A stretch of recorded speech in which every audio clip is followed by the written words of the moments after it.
importantly, how are the children? Good. Amazing to see you.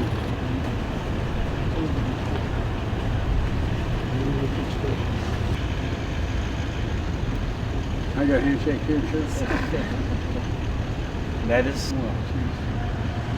still teaching.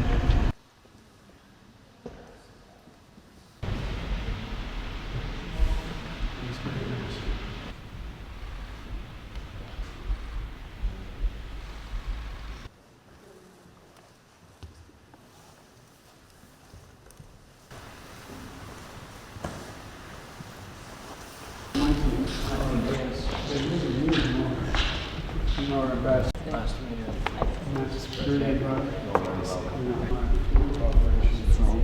And she was without her. This guy. Yes. Panie Prezydencie. You know Ukraine. I know. Mr. President. Good, man. You still have those biceps. Good to see you. Good to see you, Mr. President. Thank you. Speak, Mr. President. Prime Minister.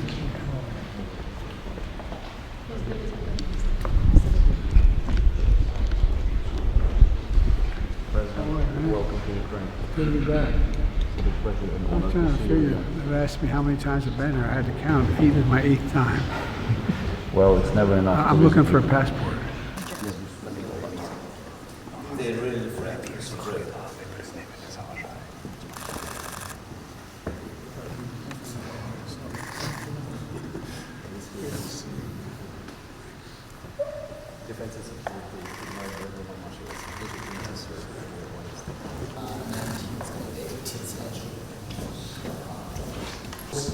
Actually implemented by arbitrary means. Mr. President. Thank you very much, press. Morning to everybody. Today we host President Biden. That is so important signal for us, and all we are proud of it. Thank you very much for coming, Mr. President. That is a huge moment of supporting of the Ukraine. And what can I say? I really appreciate that President Biden, American society, being from the very beginning of this tragedy, from the very beginning of this full-scale war, from the first days being together with us. First phone call of supporting was from White House to Ukraine. And thank you for your leadership. Thanks bipartisan support. Thanks Congress. I think that is historical moment for our country and very important. Today we'll speak detail about the situation on the battlefield. But I think almost we'll speak about people, about Ukrainians, about Americans. I think that is huge and so difficult period for societies, and what we have to do to stop the war, to have success in this war, to make Ukraine more stronger, and how to win this year. You're very welcome, Mr. President. Thank you so much. Thank you for having me. Presumptuous of me to say this, but I thought it was important that the President of the United States be here the day the attack began. Because as the President remember, I was warning the world that he was going to attack. I was certain of it. And I thought it was critical that there not be any doubt, none whatsoever, about U.S. support for Ukraine in their war against the brutal attack by Russia. It's good to be back in Kyiv. I was telling the President, one of my newer staff members on the flight from Washington into Poland asked me how many times I've been to Kyiv. And I had to stop and think it's my 8th trip. And much has changed.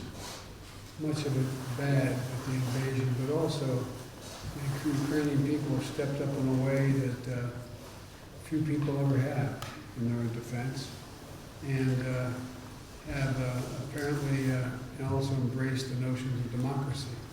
no longer discussions about whether or not certain privileged people have control.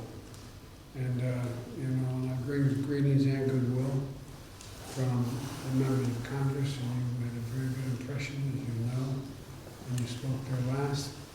And for all the disagreement we have in our Congress on some issues, there is significant agreement on support for Ukraine. Because this is so much larger than just Ukraine.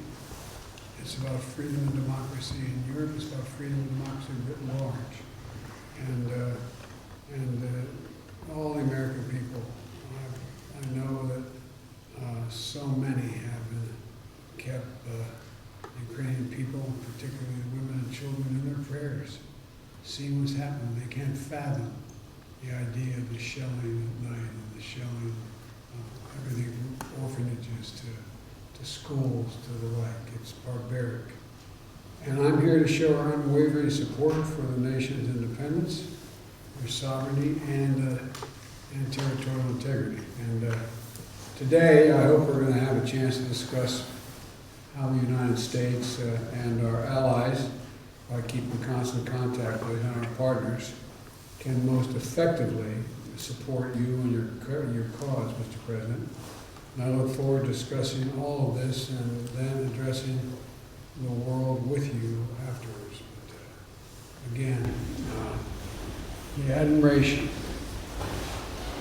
for the people of Ukraine, ordinary, hard-working citizens who were never trained to be military.